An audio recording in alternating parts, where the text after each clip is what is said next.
This is Pet Life Radio. Let's talk pets.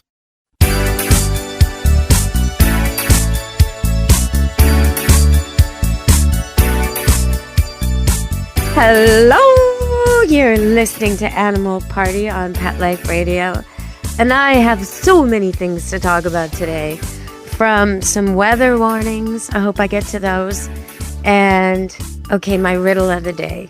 What is, so far that I've heard, one of the best uses for 3D printing that I could think of?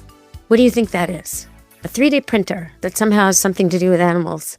It's pretty cool, actually. At first I was skeptical, and I thought, well, why would anyone bother? And then I saw the results, and I thought, well, yes, now you have something that's worth using a 3D printer to make. Okay, well, more on that later. So if you walk into a yard because you're hired to come deal with the dog, and the dog's supposed to be super friendly, and the dog is a giant Airedale, and the dog is a puppy, and it's on a leash, and you come in the yard and it's barking its head off, but it's an Airedale puppy, and you know they've hired you just to make it less rude. It's not a problem. But as you're approaching, you get surrounded by some other dogs who aren't Airedales. They're pit bulls, and the guy in the back is saying, come on through, but the pit bulls are saying, stay right there. What do? Well, what I did was I ignored the man completely and listened to the dogs, and I did not get bit. And I did train the Airedale. I did talk to him. I did get him to be polite, and I showed the people what to do. Right there at their premise where the dog jumps on all the people. And it was a good meeting, but sometimes you got to override the human directions. Just because somebody says to you, it's okay, he's friendly. If the dog looks like he wants to take a piece out of your leg, stop. You don't need to believe that person. I mean, maybe the dog's friendly sometimes, or maybe the dog's picking up something on you. I had just been around a female about to give birth, and I knew I smelt a little bit odd, and I didn't want to chance it. Plus, who am I coming into their yard, and who is he? Maybe he has no authority. Maybe they don't respect him at all. So the fact that he said I could come in doesn't mean a thing to them. They're saying, back up, lady. And the Airedale's saying, come on over. I love you. I'm going to jump on you. Of course, I see my student, but but I can't get to him because he's surrounded. So anyway, it all turned out very well. I just made friends with the pit bulls first, and they figured out that I wasn't there for trouble, and they sniffed my boots, and they sniffed my legs, and they surrounded me, and eventually they started wagging and wagging and wagging, and then the actual owner of the dog came out, a woman, and then everybody relaxed. So really, the guy had no status, and he had no business telling me it was safe, because it probably wasn't. Okay. So, and not to blame the pit bulls either. They're just doing their job. Why would a strange woman be allowed to come right in and go toward the weakest member of the pack, the adolescent goofball who doesn't know anything? Why? Why would that be okay on their watch? When there's all kinds of equipment and things that could be stolen? No. I mean, they're just doing their job. It's the guy who needs a good shake, good smack with a newspaper, which is something I'd never do to a dog, by the way. All right, so here's something else I talked to you about a while back, where a boy was killed, and he was just a young man, young boy, tween kid, on his bicycle, riding in his neighborhood, and these dogs chased him down, and they hurt him bad, and they killed him. It was horrible. And it turns out more and more facts are coming to bear, right? And so at first it was, well, there's never been anything, and we don't know, it was random, and it was so unexpected. Well, now some of the facts are showing that these three dogs had already together chased and killed a cat, and they had already together chased and killed a small dog. So that tells me a couple things. First of all, they're packing up, and they're not supervised, and they're aggressive to kill a cat. Now, maybe the cat was trespassing in their yard. Okay, maybe. But the small dog probably wasn't. So why did they kill that small dog? And if there are 2 strikes on these 3 dogs, why are they given access to where kids ride by on their bicycles? So we all got to do more to crack down on these bad owners, because it's really not fair. These dogs were set up to fail, and that poor boy didn't have a chance. So We all got to be better about training our dogs and getting our dogs used to kids. And if our dogs are reacting to rollerbladers or walkers or scooters or cyclists or anything, it doesn't matter what it is. Get that dog on a leash and teach it that that thing is normal and not to be reacted to. So he's not going to attack some old lady in a scooter or some old man with a walker or some kid on one of those silent scooter things.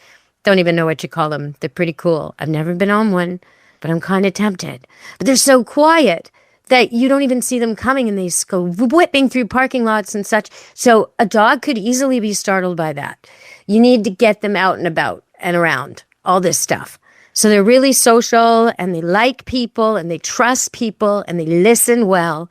It's so important. Don't worry that they won't protect your house if you do that. They'll still protect your house. Don't worry that they won't protect your stuff or your yard. They still will. You're just teaching them that walkers aren't the threat. Scooters aren't the threat. Bicycles aren't the threat. And kids under 16 absolutely are not the threat. Come on, people. All right. So some good news. A whole bunch of animals, mammals from the water are being saved. And 4 dolphins and 30 belugas are off to America from Niagara Falls. So it closed last year.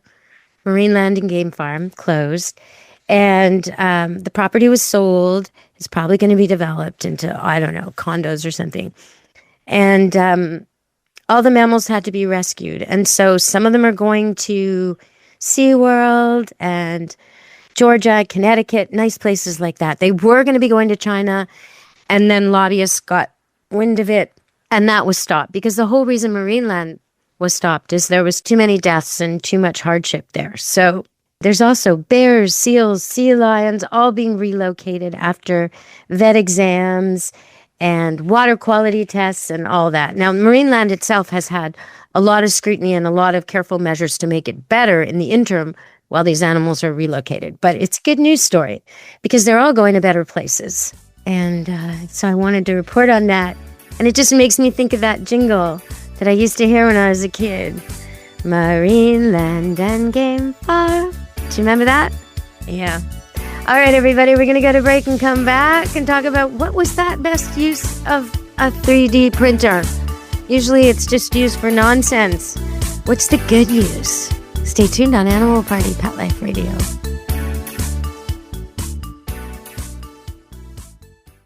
Take a bite out of your competition. Advertise your business with an ad in Pet Life Radio podcasts and radio shows. There is no other pet-related media that is as large and reaches more pet parents and pet lovers than Pet Life Radio. With over 7 million monthly listeners, Pet Life Radio podcasts are available on all major podcast platforms. And our live radio stream goes out to over 250 million subscribers on iHeartRadio, Odyssey, TuneIn, and other streaming apps. For more information on how you can advertise on the #1 pet podcast and radio network, visit PetLifeRadio.com/advertise today. Let's Talk Pets on PetLifeRadio.com.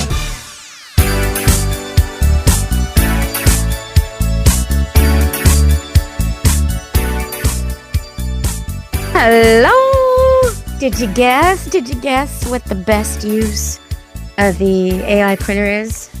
AI 3D printer? Yes. Well, it involved AI and it involved 3D and it involved several experts, but they made a little kind of sort of like a canine cart, sort of like a wheelchair, a 2-wheeled contraption that attaches to the back of this little injured critter so it can now motor around like it used to. Okay, what's the critter though?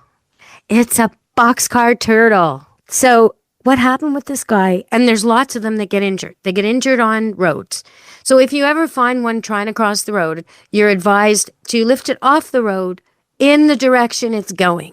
Because if you turn it around, it's just going to turn around again and cross the road again. It's like that. Why did the chicken cross the road? Well, to get to its mating ground or its spawning ground or its feeding ground or to get home again. So you have to keep that in mind. Now, Moses in Mississippi was distraught. He lost 2 of his whole back end legs. So he only had 2 to crawl around on, and all the weight of his shell was too much.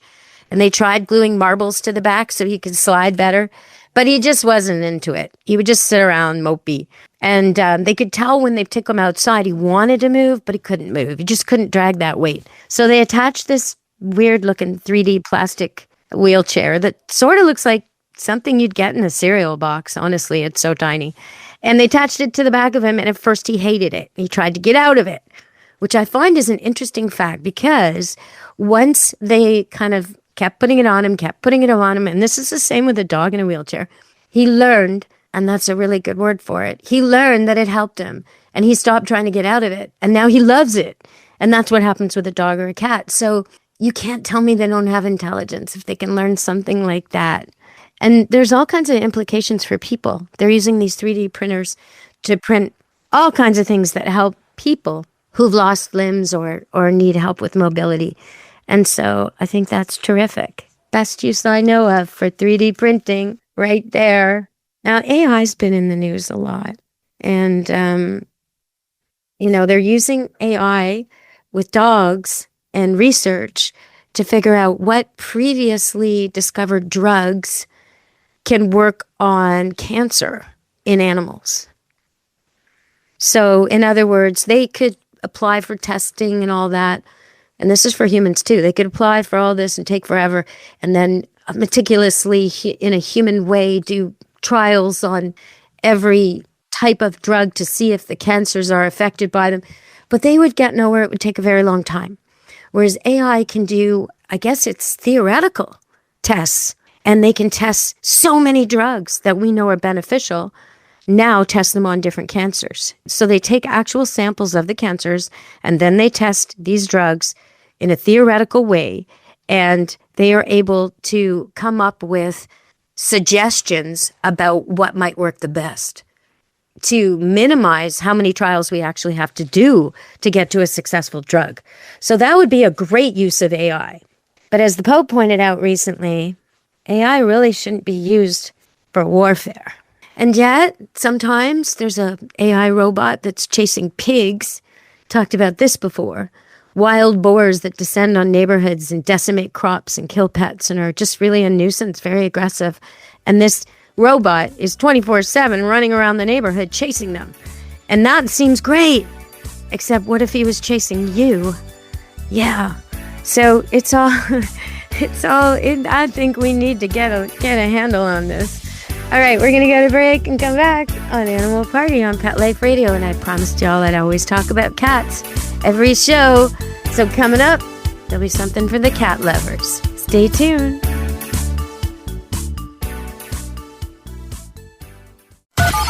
Talk to the paw. Hi, this is Amy Short. Hi, I'm Jane Lynch. This is Mandy Moore. Hi there, I'm Kate Walsh. This is Catherine Heigl. There's only one station that gives you the scoop on wagging tongues and tails. And who's walking who in Renton and Tinseltown. Pet Life Radio, the tail wagger. Let's talk pets Let's talk pets on Pet Life Radio. Pet Life Radio. PetLifeRadio.com.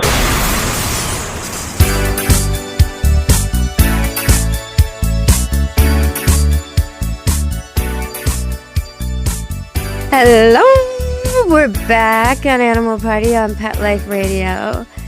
And, well, let's see, what can I tell you about cats that is pretty interesting? The Serval cats that are native to Botswana, and they've kind of been taken over by some trendy breeders to make descendants that are part Serval, and very dangerous and often outlawed. So they're not regular cats. But anyway, when they live where they're supposed to in nature, they're pretty spectacular. They can jump into the air from a complete standstill, 5 feet, and catch a guinea fowl. They can rotate their ears separately so they hear in all directions at the same time. Now that is quite the trait. All right. So there's your cat content for today. Don't say I don't deliver. If you give me a question at deb@petliferadio.com, I'll always answer it. And if I can't answer it, I'll definitely get an expert who can. So I've been busy the last week. In fact, a week ago, puppies were born at Camp Good Dog. It's our once-a-year litter of golden doodles. And this year I had the parents gene tested and got great results. So they're good to breed and nothing hidden, nothing. Oh, it's such a relief to have that, actually. Because for years, from 2005, when I first started breeding, until very recently, that technology was not there and not accepted and not established. So you would do your best to make sure you never mixed lines and you went with really healthy, lively, vigorous stock, animals who exhibited all the healthy, but some diseases don't manifest till age 7 or 10 even, or never. And some are hidden and recessive. So to do the gene testing on these parents has been such a relief to know that there's just nothing I can worry about. Now, they had their litter. She started at about 1 o'clock in the morning and she went till 8 the next day after 3 nights of making me think it was going to happen. So I was on the couch and then on a trunk and then beside the whelping pen.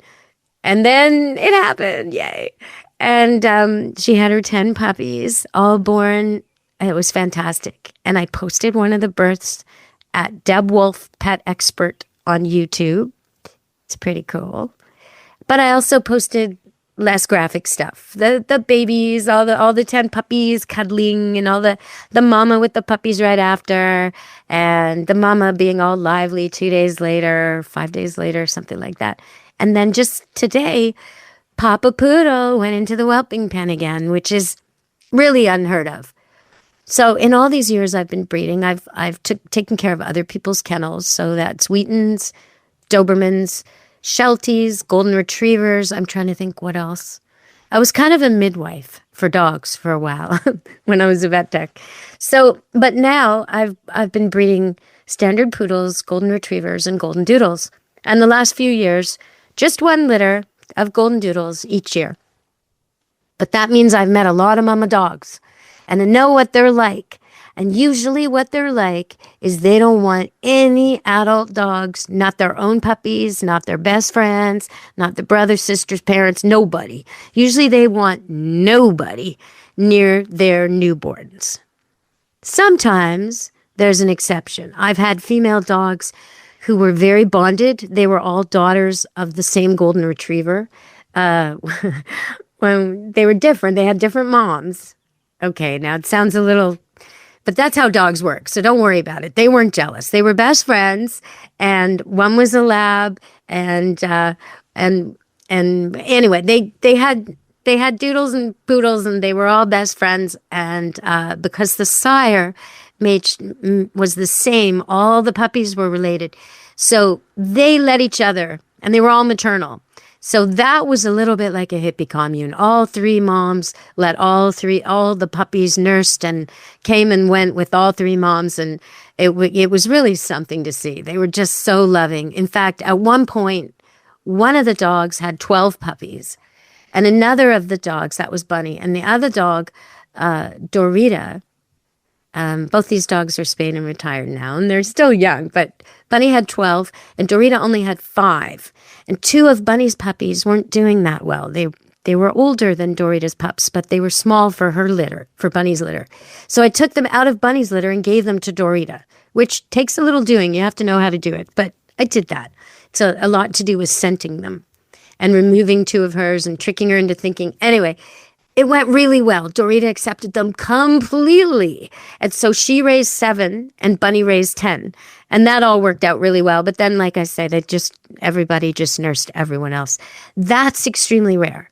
Most of the time, they don't want anybody around. And they especially don't want male dogs around, usually. I had one exception to that. I had a Golden Retriever years ago called Scarlet. And then her daughter, Penny.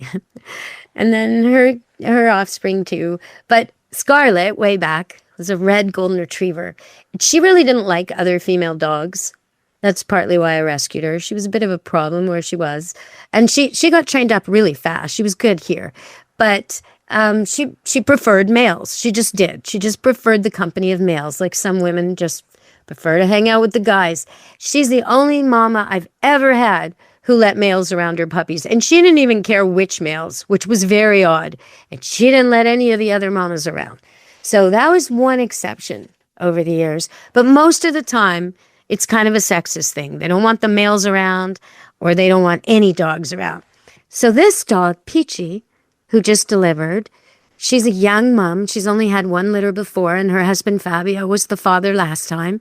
So she's got Fabio in her life, and they love each other. They're very affectionate and playful. So Fabio, for some reason, keeps trying to get in where the puppies are. He wants to be with her. So I decided to just try it, let him into the room and see how she reacts. If she growls or gets nervous or starts to pant, I'll take him out, right? But she doesn't. She comes and greets him and escorts him over to the pen with the puppies, and he gets in there and lies down with them. And this has been happening every day now.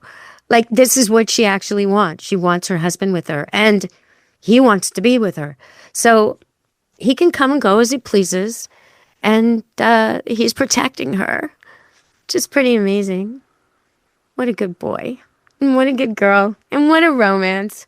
So I guess some dogs, even a fully bred, purebred standard poodle and a golden doodle whose breeding I can track for generations, even these bred down dogs that are so removed from the original wolf, they still have it in them to pack up like a family and have a papa and a mama and puppies.